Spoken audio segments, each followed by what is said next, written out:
San Francisco made a move this week, but should that really affect your moves and your fantasy team? Hey, how are you, folks? Jason Horowitz, glad to be with you on Move Makers, presented by Brother Printers, all part of the CBSSports.com Fantasy Football Series. Let's bring in Jamey Eisenberg from Miami to help us break it down, our CBSSports.com senior fantasy writer. Real quickly, Jamey, anything changed with San Francisco fantasy-wise with the move going from Mike Nolan to Mike Singletary? No, because it's still Mike Martz as the offensive coordinator, and I still think you're going to get the same type of production unless they decide to start looking at different options for the future. But, I mean, they really don't have a lot of young options to throw in there. So it's still O'Sullivan, Gore, Bruce, Davis, the same cast of characters. Now, what about quarterbacks? Is it time this year, if you haven't done so already, Jamey, to stop looking at the name on the back of the jersey and just start looking at matchups and numbers the past few weeks, like Kyle Orton, like Jeff Garcia, like Matt Schaub? Oh, absolutely. Kyle Orton is playing like a #1 fantasy option. Matt Schaub, his last 3 weeks has been fantastic. So, if those guys are out there, I think you can start to try and trade for them. We've seen Carson Palmer down, Matt Hasselbeck down, Mark Bulger hasn't played well, Derek Anderson hasn't played well. So you're starting to look at some of these lesser-known guys. Orton, to me, is really the most interesting one because he really doesn't have an elite wide receiver, and he's still making all these plays. So if you could try and trade for these guys, because obviously they were drafted as backups or as free agent pickups, these are the type of guys to go after, and they're not going to cost you much because probably owners aren't going to be asking for a whole lot in return. Same thing on guys like Matt Ryan and David Garrard. Now, they're both coming off buys, and they're coming off huge numbers the week before the bye in Week 6. Matt Ryan has the Eagles. David Garrard has the Browns this week. Are they #1 options this week? No, not this week on Matt Ryan, because I think you're going to look at him Week 10, Week 11 when he has Denver and New Orleans. Those are the type of games you want to use him in. But again, he's playing really well with Roddy White as his #1 receiver. Garrard's a different story, facing that Browns team.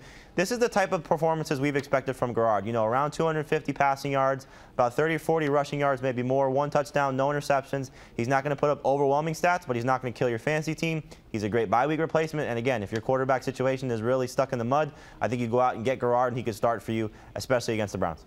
Jamey, when you look at the Saints running back situation, that's certainly one of the themes that came out of Week 7, Reggie Bush down.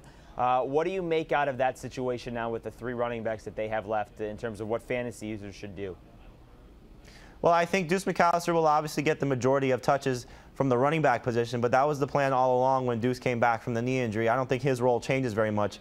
Aaron Stecker will probably assume the Reggie Bush type of role. He'll be the 3rd down back. He'll be the receiving option, but he's not going to put up Reggie Bush type numbers. Stecker was great last year when both McAllister and Reggie Bush were out. That's the type of role he'll play, is the Reggie Bush role, but he won't put up the 100 total yards. He won't give you the catches. So he's a low-end #3 running back in my mind. And then Pierre Thomas is really the backup to Deuce McAllister. I wouldn't add Pierre Thomas at this point. There are some other options out there that could help you. Jamey, let's get into that, because there are, on top of that, there are a lot of #1 running backs that are down. Bush is down. Lawrence Maroney, done for the year. Joseph Adai, he's hurt. Brian Westbrook, he says he's going to go. He's on pace, but we won't really know till Sunday. Willie Parker, we thought he was going to go this past Sunday. We won't know if he'll go till this coming Sunday. Same type of thing. So is it, now that we're into Week 8, are we into that situation where you need to start looking at backup running backs who are going to be backups here in a given game as guys that you're starting on your fantasy team? Yeah, you probably missed out on the Mwaldi Moores and the Dominic Rhodes at this point, because the owners who were dealing with the Parker to die injuries, they handcuffed their options right away with those injuries. Same thing with Carell Buchalter. I think if you have the opportunity to get Cedric Benson, has not a good matchup this week against Houston. He got the majority of touches, is going to be giving the starting role now for the Bengals. He could give you some fantasy production, and who would have thought we'd be talking about Cedric Benson in Week 8 being a starting fantasy option. I think Amon Green is a good option as well, facing that same Cincinnati team this week. Green scored a touchdown, has been averaging 5 yards per carry, 150 yards in his last 3 games. He's sharing carries with Steve Slayton. He's the backup guy there behind Slayton, but still, he's giving you about 13, 14 carries a game, so he could be good. Then you start to mention, you mentioned the backups. Leon Washington against the Kansas City Chiefs. I mean, we saw the Chiefs, they couldn't stop 2 running backs for the Titans. Thomas Jones, Leon Washington. Washington scored against the Raiders. I think he has an opportunity as well. And then here's a guy I know you're really fond of, Sean Alexander. The Washington Redskins facing the Detroit Lions. Clinton Portis is banged up a little bit, so you figure if Washington goes up ahead in this game early, they may pull Portis out. They may give Alexander, who is very familiar with Jim Zorn, may give him a chance to sort of carry the ball toward the end of that game.